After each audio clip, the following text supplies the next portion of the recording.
छांट कर आपके पास ले आए हैं, जो हर परीक्षा में पूछे जाते हैं और इन्हीं में से प्रश्न आना तय है। तो चलिए इस सेशन की हम फटाफट शुरुआत कर लेते हैं प्यारे दोस्तों।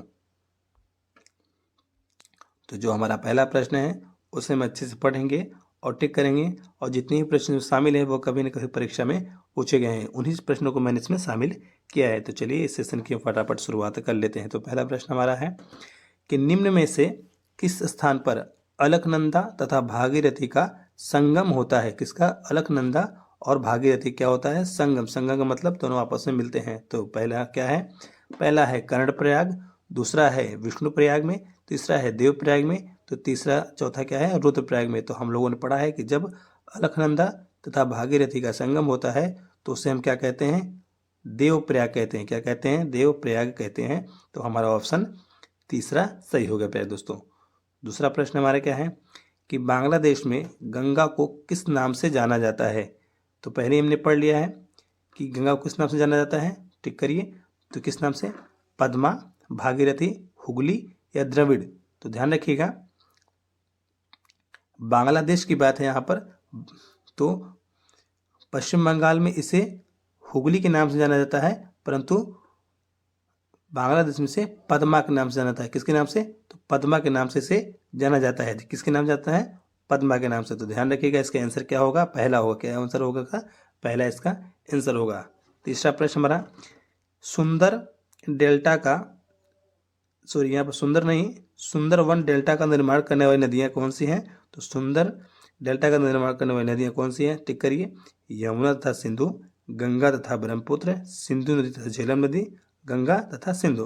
तो हम लोगों ने पढ़ा है कि गंगा और ब्रह्मपुत्र का नदी से ही जो है डेल्टा का निर्माण होता है, वहाँ पर ही सुंदरवन स्थित है दोस्तों। तो चलिए ये तीनों प्रश्न आपने अच्छे से टिक कर लिया होगा। ये देवप्रयाग है, इसको ध्यान रखिएगा, और पद्मा। ठीक है प्यारे दोस्तों, हम चौथे प्रश्न की ओर बढ़ते हैं। हमारा चौथा प्रश्न है, निम्न में से किस नदी के तट पर बद्रीनाथ मंदिर स्थित है। तो अगर आपने मेरा वीडियो देखा होगा तो आपको जरूर मालूम होगा कि किस नदी के तट पर बद्रीनाथ धाम जो मंदिर स्थित है। ये परीक्षा में पूछा गया है, तो ध्यान कर लेते हैं। भागीरथी, अलकनंदा, मंदाकिनी और गंगा। ध्यान रखिएगा, तो हमारा आंसर क्या होगा कि यह अलकनंदा के तट पर जो है बद्रीनाथ धाम मंदिर स्थित है। तो इस बात को भी ध्यान रखिएगा। पांचवा प्रश्न हमारा है कि निम्न में से कौन सी पर्वत श्रेणी, क्या पर्वत श्रेणी यमुना नदी तथा सोन नदी के बीच जल विभाजन, क्या जल विभाजन का कार्य करती है। अगर आपने मेरा तीसरा वीडियो नहीं देखा है तो जरूर देख लीजिए। तो कौन सा है इसमें? कैमूर, अरावली, मैकाल या विंध्याचल। तो हम लोगों ने क्या पढ़ा है कि कैमूर जो पर्वत श्रृंखला है वह जो है सोन नदी और यमुना नदी के बीच जल विभाजन का कार्य करती है प्यारे दोस्तों। तो अगला प्रश्न हमारा है, वह नदी जो रुद्रप्रयाग में मिलती है, किस प्रयाग में? रुद्रप्रयाग में मिलती है। तो कौन सी नदी वहां पर जो रुद्रप्रयाग में मिलती है, ध्यान कर लेते हैं। भागीरथी, अलकनंदा, गंगा या मंदाकिनी। तो रुद्रप्रयाग में जब अलकनंदा और मंदाकिनी मिलती है तो उसे हम क्या कहते हैं? उसे हम मंदाकिनी कहते हैं। किस नदी का उद्गम से होता है? मंदाकिनी और अलकनंदा मिलती है तब रुद्रप्रयाग होता है, इसलिए हमारा ऑप्शन क्या सही होगा? तो हमारा ऑप्शन मंदाकिनी होगा प्यारे दोस्तों। अब हम आगे बढ़ जाते हैं। तो हमारा अगला प्रश्न है कि निम्न में से कौन सी नदी में बेतवा नदी मिलती है, यानी कि बेतवा नदी मिलती है। तो बेतवा नदी यानी कि बेतवा नदी किसी की सहायक नदी है, तो किस नदी में यह मिलती है? ब्रह्मपुत्र से, गंगा से, यमुना से या सोन से। तो हमारा ऑप्शन जो होगा वो सी सही होगा, यमुना से, क्योंकि यमुना नदी की जो सहायक नदी है वो कौन कौन सी है? चंबल, बेतवा और केन। तो इसकी आंसर क्या होगा? सी सही होगा प्यारे दोस्तों। तो अगला प्रश्न हमारा है कि निम्नलिखित में से किस नदी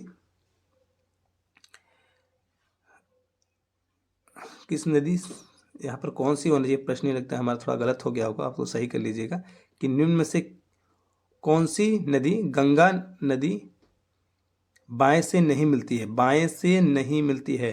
तो ध्यान रखिएगा, कौन सी नदी बाएं से या जो है आपको नहीं मिलती है। तो आइए इसको हम बात कर लेते हैं।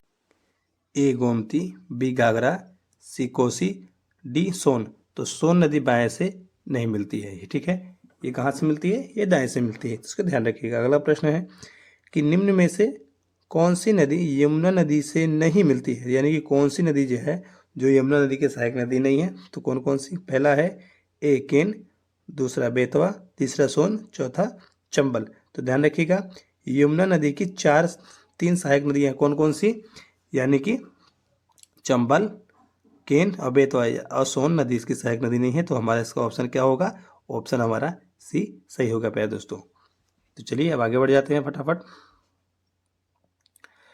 अगला प्रश्न है कि यमुना नदी का उद्गम स्थल है, यानी यमुना नदी कहाँ से निकलती है, इस बात को ध्यान रखिएगा। तो यमुना नदी कहाँ से निकलती है? गौमुख से, नंदा देवी से, बंदरपुर से, अरावली से। तो हमारा आंसर क्या होगा? यमुना नदी का उद्गम स्थान यमुनोत्री से बंदरपुर से होता है। तो इसका ऑप्शन क्या सही होगा? सी सही होगा। क्या होगा? सी सही होगा प्यारे दोस्तों, ठीक है।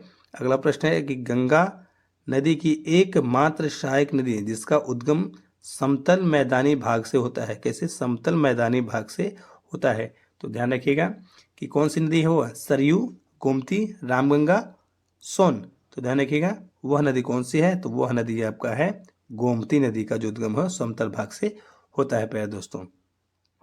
ये सभी मैंने वीडियो में कवर कर लिया है। अगर आपने मेरा वीडियो नहीं देखा है तो उस वीडियो को ज़रूर जाके देखिए, ठीक है प्यारे दोस्तों। अगला प्रश्न देखते हैं कि निम्नलिखित में से कौन सी एक यमुना नदी की सहायक नदी नहीं है? ध्यान रखिएगा, यमुना नदी की सहायक नदी नहीं है। तो कौन सी? चंबल, केन, बेतवा या रामगंगा। तो जस्ट हमने पढ़ा है कि चंबल भी यमुना नदी की सहायक नदी है, केन भी है और बेतवा भी है, यानी कि हमारा ऑप्शन क्या सही होगा? हमारा ऑप्शन सही होगा डी, रामगंगा जो है यमुना नदी की सहायक नदी नहीं है। हमारा अगला प्रश्न है कि भारत में यारलुंग नदी को किस नाम से जाना जाता है प्यारे दोस्तों, ठीक है। तो हम देख लेते हैं, गंगा नदी, सिंधु नदी, ब्रह्मपुत्र नदी या महानदी। तो पहले ही बोला है हमने कि यारलुंग नदी जो है तिब्बत में ब्रह्मपुत्र नदी को कहते हैं। तो हमारा आंसर क्या होगा? सी सही होगा, ध्यान रखिएगा। ओके, हम आगे बढ़ते हैं कि भागीरथी नदी का उद्गम होता है कहाँ से? गौमुख से, गंगोत्री से, यमुनोत्री से, तपोवन से। तो भागीरथ नदी का उद्गम स्थान जो है गौमुख ग्लेशियर यानी हिमानी से होता है। तो हमारा आंसर क्या सही होगा? गौमुख सही होगा, यानी कि आंसर ए।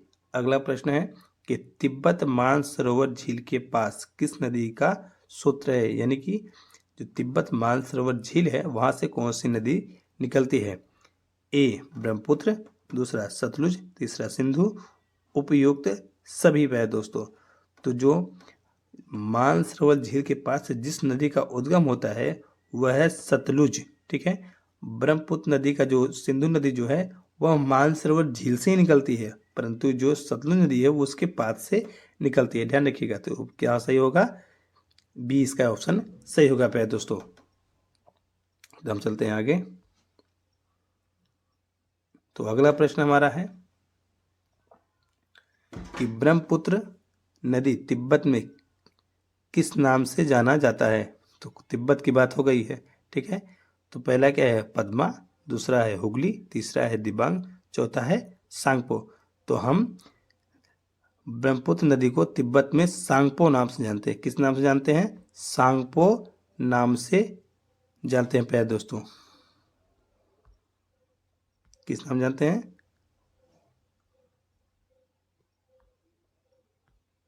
सांगपो नाम से जानते हैं। किस नाम से? सांगपो नाम से जानते हैं, ध्यान रखिएगा। दिबांग उसकी सहायक नदी है, हुगली पश्चिम बंगाल में गंगा नदी को कहते हैं और पद्मा बांग्लादेश में गंगा को कहते हैं, ठीक है। तो यहाँ हम ब्रह्मपुत्र की बात हो रही है तो इसका नाम क्या है? सांगपो है।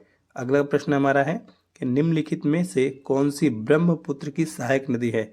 दिबांग, कामेंग या लोहित। ध्यान रखिएगा, दिबांग, कामेर या लोहित है प्यारे दोस्तों। तो हम बात कर लेते हैं।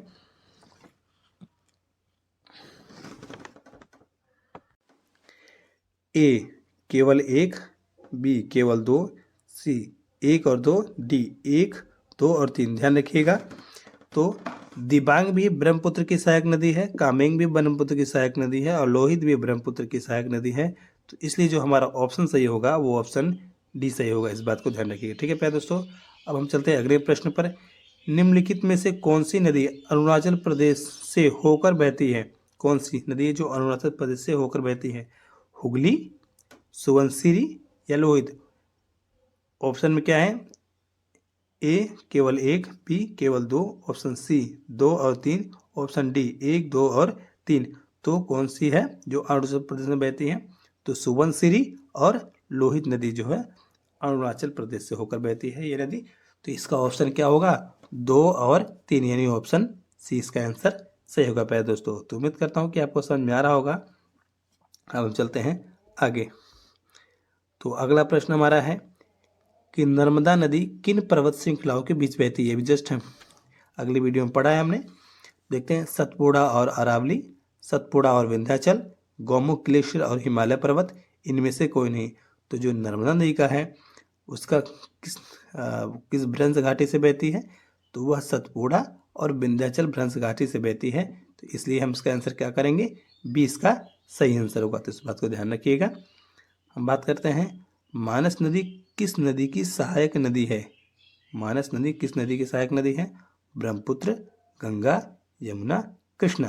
तो हमारा आंसर क्या होगा कि जो मानस नदी है वह ब्रह्मपुत्र की सहायक नदी है। तो ऑप्शन हमारा ये सही होगा। अगला प्रश्न है कि निम्न में से कौन सी नदी डेल्टा का निर्माण करती है? किसका निर्माण करती है? डेल्टा का निर्माण करती है। ऑप्शन है कावेरी, नर्मदा, महानदी और गोदावरी। तो डेल्टा का निर्माण करने वाली नदी कौन सी है? वह नर्मदा है। तो इसलिए इसका आंसर क्या होगा? ऑप्शन बी सही होगा प्यारे दोस्तों। अब हम चलते हैं आगे। अगला प्रश्न है हमारे पास क्या है कि निम्न में से कौन सी भ्रंश घाटी से होकर बहती है? कावेरी, यमुना, सोन या ताप्ती? तो ध्यान रखिएगा यहाँ पर प्यारे दोस्तों, ऑप्शन में क्या क्या दिया है इसको ध्यान में जरूर रखिएगा। तो डी इसका सही आंसर है। ताप्ती जो है भ्रंश घाटी से होकर बहती है। अगला प्रश्न है कि अमरकंटक से किस नदी का उद्गम होता है? ए महानदी, बी नर्मदा, सी ताप्ती, डी गंगा। तो ध्यान रखिएगा कि अमरकंटक से पूछा गया है। तो अमरकंटक से 2 नदियों का उद्गम होता है, पहला तो नर्मदा, दूसरा है सोन नदी। तो इस ऑप्शन में नर्मदा दिया गया है, तो इसलिए हमारा आंसर क्या होगा? बी नर्मदा नदी जो है इसका सही आंसर है। अगला प्रश्न है कि निम्न में से अरब सागर में गिरने वाली नदी है गोदावरी, ताप्ती, कृष्णा या महानदी? तो ध्यान रखिएगा, गोदावरी पश्चिम बंगाल में गिरती है, यानी बंगाल की खाड़ी में गिरती है। कृष्णा नदी भी बंगाल के खाड़ी में गिरती है और महानदी भी बंगाल के खाड़ी में गिरती है। केवल मात्र एक नदी जो है ताप्ती है जो अरब सागर में गिरती है। इसलिए इसका ऑप्शन सही होगा बी प्यारे दोस्तों। अब आगे चलते हैं। अगला प्रश्न है हमारा, निम्नलिखित में से कौन सी गोदावरी नदी की सहायक नदी है? तो कौन सी, ध्यान रख लेते हैं, इंद्रावती, प्रणहिता, पेन्नर या क्रूज? तो ध्यान रखिएगा, ऑप्शन में दिया गया है 1 और 2, 3 और 4, 1 और 4, केवल 2। तो ध्यान रखिएगा कि इंद्रावती और प्रणहिता जो है गोदावरी नदी की सहायक नदियां हैं। ठीक है प्यारे दोस्तों, तो इसका ऑप्शन क्या होगा? 1 और 2। तो पहला ऑप्शन इसका जो है वह सही होगा। अगला प्रश्न है कि प्रायद्वीपीय भारत की सबसे लंबी नदी है महानदी, कृष्णा नदी, नर्मदा नदी? तो ध्यान रखिएगा, प्रायद्वीपीय भारत की जो सबसे लंबी नदी है वह है गोदावरी। इसे दक्षिण भारत का गंगा भी कहते हैं, ध्यान रखिएगा। अगला प्रश्न है, तेल नदी किस नदी की सहायक नदी है? कोसी, घाघरा, गंडक या महानदी की? तो ध्यान रखिएगा कि जो है महानदी की जो है तेल और जौ सहायक नदी है। तो आगे चलते हैं अब। अगला प्रश्न है हमारा कि कौन सी नदी उड़ीसा में डेल्टा का निर्माण करती है? गोदावरी, महानदी, रामगंगा या कावेरी? तो महानदी डेल्टा का निर्माण करती है प्यारे दोस्तों। ठीक है, तो अगला प्रश्न क्या है कि दक्षिण भारत की नदियां इनमें से कौन सा अपवाह तंत्र बनाती हैं? तो ध्यान रखिएगा, तो जो दक्षिण भारत की जितनी भी नदियां हैं उसमें से कौन सा अपवाह तंत्र बनाती हैं? त्रिकोणी, वृक्षनुमा, समतल या आयतकार? ध्यान रखिएगा कि जो दक्षिण भारत की नदियां हैं वो वृक्षनुमा जो है अपवाह तंत्र बनाती हैं। अगला प्रश्न है, कावेरी नदी का उद्गम स्थल है? तो ध्यान रखिएगा, अमरकंटक से, ब्रह्मगिरी पहाड़ी से, अरावली पर्वत श्रेणी से, सह्याद्री पर्वत श्रेणी से?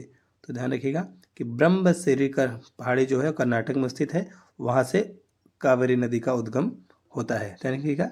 अगला प्रश्न है हमारा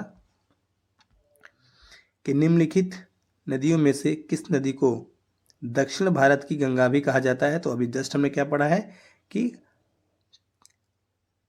गोदावरी नदी को क्या है, दक्षिण भारत की गंगा कहा जाता है। कृष्णा को भी नहीं कहते हैं, कावेरी को भी नहीं कहते हैं और नर्मदा को भी नहीं कहते हैं। तो अगला प्रश्न हमारा है कि निम्नलिखित नदियों को अवरोही क्रम में लिखिए। गोदावरी, महानदी, नर्मदा, ताप्ती। इनको क्या करता है, इनके लंबाई के हिसाब से इनको अवरोही क्रम में जो है इनको लिखना है प्यारे दोस्तों। तो चलिए देखते कौन कौन से। तो सबसे पहले कौन सी आती है, गोदावरी आती है, यानी कि ऑप्शन बी है। नर्मदा आती है, महानदी आती है और फिर ताप्ती आती है। ये इसके सही क्रम है प्यारे दोस्तों। ओके। अगला प्रश्न है हमारा कि निम्नलिखित में से कौन सी नदियाँ बंगाल की खाड़ी में गिरती हैं। लूनी, माही, गोदावरी, गंगा, ब्रह्मपुत्र, गोदावरी, कावेरी, नर्मदा, साबरमती या इनमें से कोई नहीं। तो कहाँ पर गिरने वाली बात हो रही है, बंगाल की खाड़ी में हो रही है। तो देखते हैं कि इस साइड है, तो देखते कौन सी गिरती है। पहले तो गंगा गिरती है, दूसरा ब्रह्मपुत्र गिरती है, तीसरा गोदावरी गिरती है। इसलिए इसका ऑप्शन बी इसका जो है सही आंसर होगा प्यारे दोस्तों। आगे बढ़ जाते हैं फटाफट कि दामोदर नदी जिसकी सहायक नदी है वह कौन सी नदी है। गंगा, हुगली, पद्मा या कावेरी। तो किसकी बात कर रहे हैं, दामोदर नदी की बात हो रही है। तो वह हुगली की सहायक नदी, किसकी नदी, हुगली की सहायक नदी है। ठीक है, ध्यान रखिए प्यारे दोस्तों। तो अगला प्रश्न हमारा, कौन सी नदी अपना मार्ग बदलने में चर्चा में रहती है। दामोदर, गोमती, कोसी या गंगा। तो कोसी नदी जो है वो अपना मार्ग बदलने में काफ़ी चर्चा में रहती है प्यारे दोस्तों। तो हमारा अगला प्रश्न है कौन सा प्यारे दोस्तों, तो इसका कौन सा आंसर था। तो इसका जो है हुगली सही था। इसका कोसी। निम्नलिखित में से कौन सी नदी का उद्गम भारत में नहीं होता। व्यास, चिनाब, रावी या सतलुज। तो ध्यान रखिएगा, व्यास नदी का भी उद्गम भारत में होता है, चिनाब का भी भारत में होता है, रावी का भी भारत में होता है, किंतु सतलुज नदी का उद्गम भारत में नहीं होता है प्यारे दोस्तों। तो इसी प्रश्न के साथ हमारा ये सेशन, ये वीडियो समाप्त होता है। आपको ये वीडियो मेरा कैसा लगा ज़रूर बताएं कमेंट बॉक्स में। फिर किसी अगले टॉपिक मिलते हैं, तब तक के प्यारे दोस्तों अपना ध्यान रखिएगा। जय हिंद, जय भारत, नमस्कार।